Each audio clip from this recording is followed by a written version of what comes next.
Well, friends of Mundo Maldini, here we are at Signal Iduna Park in Dortmund, an amazing stadium. What you see there, that's the legendary yellow wall. The legendary yellow wall. And this over here is Noemi de Miguel, who is also recording, by the way. Here's the great Noemi de Miguel.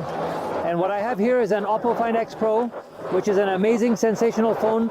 I'm going to talk to you about it because you know they are also sponsors of the Champions League. And from here, from this stadium that has seen legendary matches, we're going to enjoy this Borussia Dortmund versus Barca game. We're going to analyze it in depth, and I want to tell you a bit more about this phone, which is a real marvel. All right, let's get to it. Well, I have the Oppo Find X Pro here, which is amazing, and it's the official matchday phone for the Champions League, the must-day phone. It has absolutely mind-blowing features. This phone is a showstopper because the zoom and artificial intelligence combine perfectly. It has up to 120x zoom to achieve the best effects, absolutely professional effects, really. Imagine being able to take the best images from a distance and while in motion. Well, it has that thanks to the instant artificial intelligence. Impressive. Also, all the cameras can record in 4K at 60 frames per second, and of course you can view it in the same quality. It's truly amazing. It's spectacular.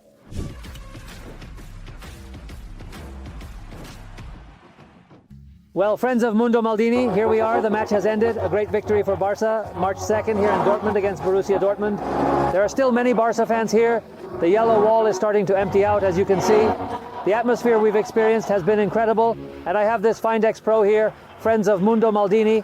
I showed you all the features of the phone earlier, and I've been taking some shots, some photos too, because they are spectacular, just like Barca's victory, which was a tremendous match. Well, it was a memorable match, especially the second half, a crazy game, a real back and forth where Barca managed to stop Borussia Dortmund's intense pressing in the first few minutes. And little by little, Dortmund realized that Barca could hurt them a lot because they were easily finding Dani Olmo. There are details I want to discuss. Barca started by detecting Dani Olmo well. Dortmund began to pull back, shadowing and trying to interrupt if Barca made a mistake. This allowed Barca to control the match. Dani Olmo, being very smart, quickly realized he could do a lot of damage there. And little by little, Dortmund started to pull back, pulling back. They weren't pressing as aggressively anymore. They were just shadowing, as they say, applying a bit of pressure from a distance. They were just trying to interrupt if Barca made a mistake, but that allowed Barca to take control of the match, honestly. And that doesn't mean Dortmund didn't create problems, because Barca is a team that takes risks. They take a lot of risks, whether they're losing, drawing, or winning. They were winning on February 1st, and kept taking risks, and that's how the play for the equalizer came about, with that late run from behind, from the second line, which is something that teams are really finding against Barca. I really like Barca. I have to say, it's a match that I think Barca deserved to win. They created more danger, they struck when they needed to, and it's true that they were able to consistently hurt the opponent when it mattered most. Dortmund ended up suffering a lot too. They were a team that took a lot of risks, and they lack a bit more quality in the final third. I like Duranville. From the first minutes, it was clear he was causing Valde a lot of trouble. That made it so Valde couldn't get up the wing as much, and that meant Raphinha couldn't participate as much. It wasn't Raphinha's best match today, although it's true he scored the first goal, but it wasn't his best performance because he didn't have Valde's support on that side. I love Pedri. I really enjoyed his game. And there was one detail in the second half that we discussed here on Movistar TV, and that is when Frenkie de Jong came on. Usually when Frenkie comes in, he plays in a double pivot with Casadó, which allows Pedri to play ahead of him. Well, they haven't kept Pedri in a double pivot because he's having an outstanding game. He knew how to hold onto the ball when it was necessary. He had the rhythm. Slow the game down a bit to help Barca have longer possessions, and from there, Barca was able to grow and played with Frenkie de Jong ahead of him, who, by the way, didn't convince me much. He was probably one of the few negative aspects of Barca today.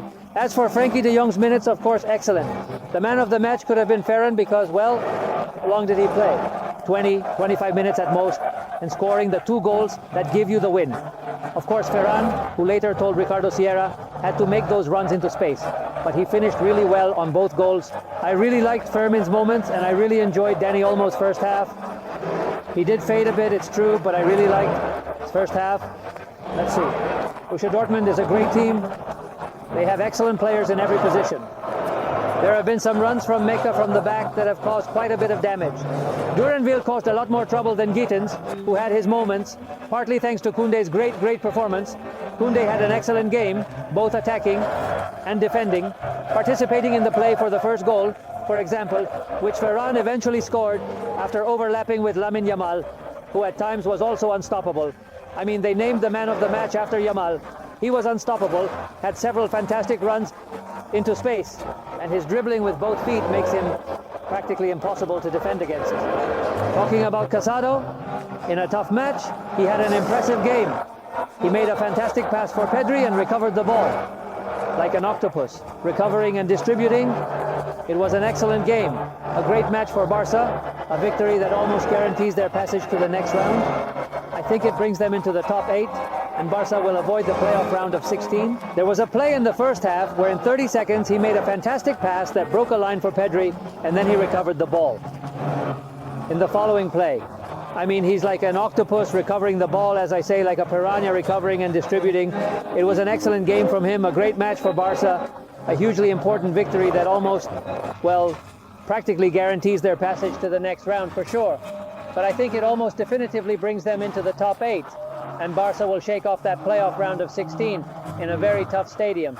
It's worth noting that Borussia Dortmund hadn't lost in this stadium since 2021 in the Champions League, and that this season they had won all their Champions League matches and all their league matches, except for a draw against Bayern Munich.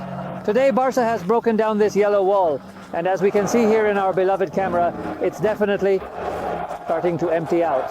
I want to finish praising the Borussia Dortmund fans. It's true that Slotterbeck came out and no one from the stands left, even though they lost the match. But in the end, Barca takes the game, and we can still hear their fans behind us. Tomorrow, more here on your channel, El Mundo Maldini. Borussia Dortmund 2, Barca 3, in a match that was truly spectacular and shows the great level at which this Barca under Flick is playing, taking a lot of risks.